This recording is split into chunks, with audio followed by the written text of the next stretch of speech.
Hey, what's up, everybody, and happy Sunday. It is Tiffany and Antoine. and happy Father's Day to all the fathers. We hung out today. It was Father's Day. We had a chance to spend some time together. Gave him a little gift. Was able to get his little fishing license and different little things he needed. So it was a good day, right? Yeah, it's a beautiful day. It was wonderful spending time with you and the kids, and then yesterday spent time with my grandbaby. So it was a blessing, and I want to see many more of those. So you know Yep. it's a blessing when you can spend time with your family and your loved ones, and they show you how much they appreciate you, and glad that you're in their lives, and you're making a positive step in their lives and stuff. So it was a blessing. It was good. It was wonderful. Okay, so today we want to talk about marriage. So whenever we come, we always have a marriage topic, something that's been on our hearts to talk about. And today we want to talk about the power of prayer in marriage. And I can say that this is important, and this is something that we're working into really getting into again. Something we did in the past that we stopped, but it's important that couples pray together because it's so much coming at marriages now. It's like marriages are under attack. The enemy doesn't want to see marriages succeed, and there's so much that happens day by day that if you don't pray, you'll get weighed down. You'll feel really broke down, and you should pray because when you pray together, it helps you strengthen each other, and it helps you even become more closer. I know when we pray together, we actually feel more of a connection. It opens up topic of dialogue, of things that you could talk about. It also helps you to make proper decisions because sometimes you'll feel like, okay, I got all these different things going on. I got this iron in the fire, that iron in the fire, and I don't know which way to go. It's like God will give you the direction when you pray to Him. Yeah. So it's important, very important that husbands, that we pray with our wives, so you'll get on one accord and you can understand what she's praying for and in the family, and then she can understand what you're praying for, and y'all can come together and, like my wife said, open dialogue and which direction the family wants to go. So that's when you tap into God, and I'm learning this, and I had to learn the hard way, but you tap into God, and then you yourself, you ask God to help you be the husband that He wants you to be. And when you start doing that, it's going to be some changes in your life. And I'm living testimony. There's going to be some changes in your life, and that they say be careful what you pray for, but hey, be careful what you ask for. But hey, God will give it to you, and it's up to you to use that as a blessing and not as a hindrance, and then to move forward as a family in one accord. And even though sometimes it might be difficult, you might think, I don't have the time to do this. When can I get this in? Even if you just take 5 minutes to pray, like in the mornings before you go to work, or 5 minutes before you go to bed, and build it up. Another thing is also pray and read the Bible together. And even if you don't read together, you can read certain scriptures and you can come back and share it with your partner and say, I was reading this and I want to share this with you. What do you think about it? It'll open up a dialogue, because sometimes even after you've been married for a long time, it's like you might feel like you run out of stuff to say, stuff to talk about. So that is also a way to bring in a good dialogue, opening up the word as a point of discussion.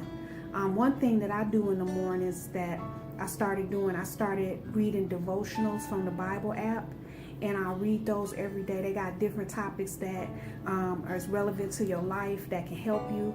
So I read those. It doesn't take that long to read those over, and then I'll pray over what I read, and I'll pray for my family and my marriage and my friends, and I'll just pray. before I go to work. But we try to get together at some point during the day and have some prayer time. Right. And so if we don't have no prayer time in the day, we usually, most of the time, we'll pray at night.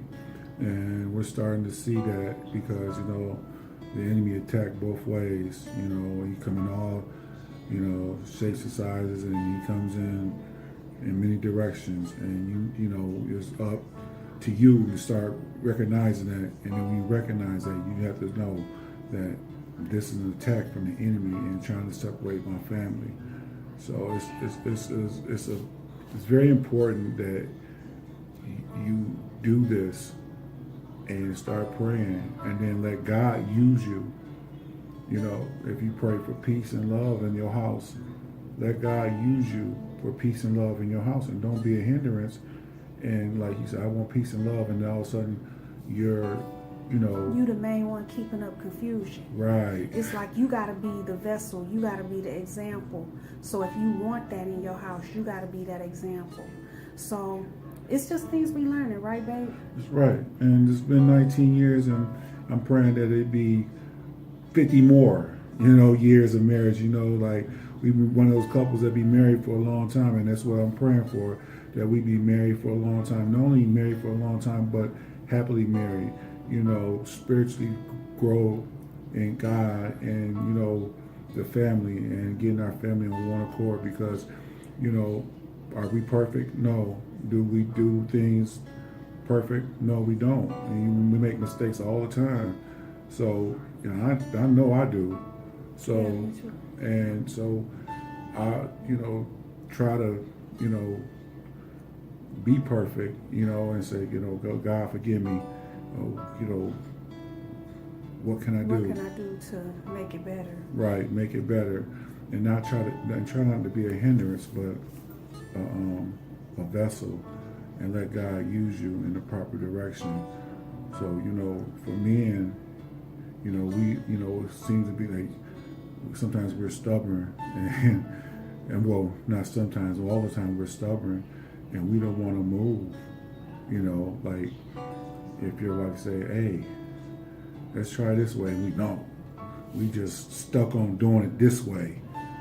And if you take the time out and step back and say, "Okay, let me see," and ask God for guidance, it'll be, sometimes it'll be the right way.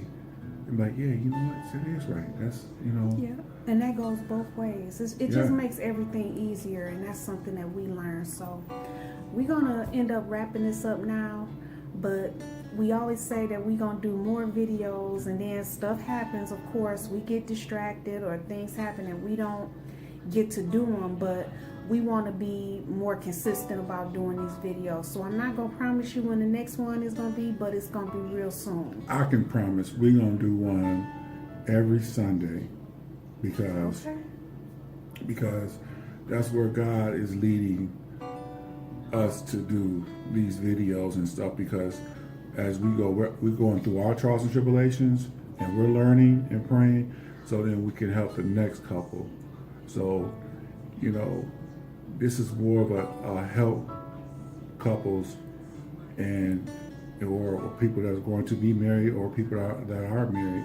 So it's like, do we have all the answers? No, but we're going to pray together and ask God to show us, to and show lead us, us and direct us. so we can help other families and be a blessing to other families. All right. Okay, so we're gonna wrap up, but please leave some comments in the comment box to let us know what you think.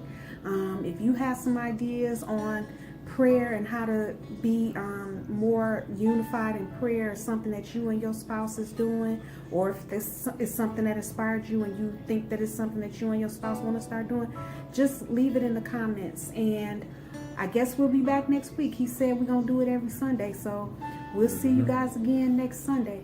Prayer and also fasting together. We'll cover that next time. Right. Fasting, that's also a whole nother topic. Right. But we'll talk about that. Just start off with the prayer, even if it's 5 minutes a day. Just start off right there. All right. Okay, thanks. See God y'all bless. later. This is Tiffany and Tubbs signing off. Bye.